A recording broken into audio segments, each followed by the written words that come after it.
क्या अग्रिम जमानत रद्द की जा सकती है? आंसर: हाँ, कुछ परिस्थितियों में अग्रिम जमानत रद्द की जा सकती है। किसी व्यक्ति को एक निर्दिष्ट अवधि के लिए और कुछ शर्तों के तहत संभावित गिरफ्तारी से बचाने के लिए अदालत द्वारा अग्रिम जमानत दी जाती है। हालांकि यदि जमानत आदेश की शर्तों का उल्लंघन किया जाता है या परिस्थितियों में बदलाव होता है, तो अग्रिम जमानत देने वाली अदालत को इसे रद्द करने का अधिकार है। यहाँ कुछ सामान्य कारण बताए गए हैं कि क्यों अग्रिम जमानत रद्द की जा सकती है। शर्तों का अनुपालन न करना: अग्रिम जमानत आदेश अक्सर उन शर्तों के साथ आते हैं जिनका आरोपी को पालन करना होता है, जैसे जांच में सहयोग करना, अधिकार क्षेत्र नहीं छोड़ना या गवाहों या सबूतों में हस्तक्षेप करने से बचना। यदि आरोपी इन शर्तों का पालन करने में विफल रहता है, तो अदालत अग्रिम जमानत रद्द कर सकती है।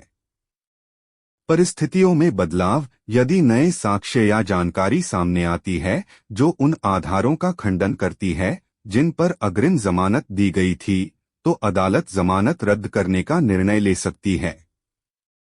जमानत का दुरुपयोग: यदि अदालत को पता चलता है कि अग्रिम जमानत धोखाधड़ी से प्राप्त की गई थी या कानूनी कार्यवाही से बचने के लिए इसका दुरुपयोग किया जा रहा है, तो अदालत जमानत आदेश रद्द कर सकती है।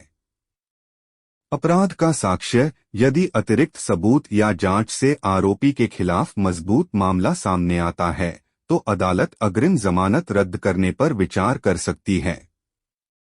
गवाहों या जांच को धमकी: यदि आरोपी जांच में हस्तक्षेप करने, गवाहों को धमकी देने या कानूनी प्रक्रिया में बाधा डालने वाली गतिविधियों में शामिल होने का प्रयास करता है, तो अदालत जमानत रद्द कर सकती है।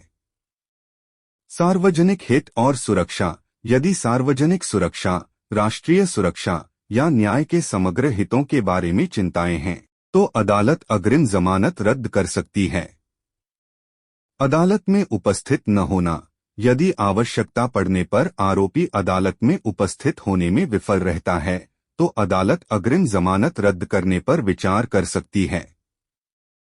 यह ध्यान रखना महत्वपूर्ण है कि अग्रिम जमानत रद्द करने का निर्णय उस अदालत द्वारा किया जाता है जिसने जमानत आदेश दिया था। अदालत निर्णय लेने से पहले मामले के तथ्यों और रद्द करने की मांग के कारणों पर सावधानी पूर्वक विचार करेगी। यदि आप अपनी अग्रिम जमानत रद्द होने की संभावना का सामना कर रहे हैं या यदि आपको जमानत शर्तों के संभावित उल्लंघन के बारे में चिंता है, तो एक कानूनी पेशेवर से परामर्श करना उचित है जो आपके अधिकार क्षेत्र के विशिष्ट कानूनों और प्रक्रियाओं के आधार पर मार्गदर्शन प्रदान कर सकता है।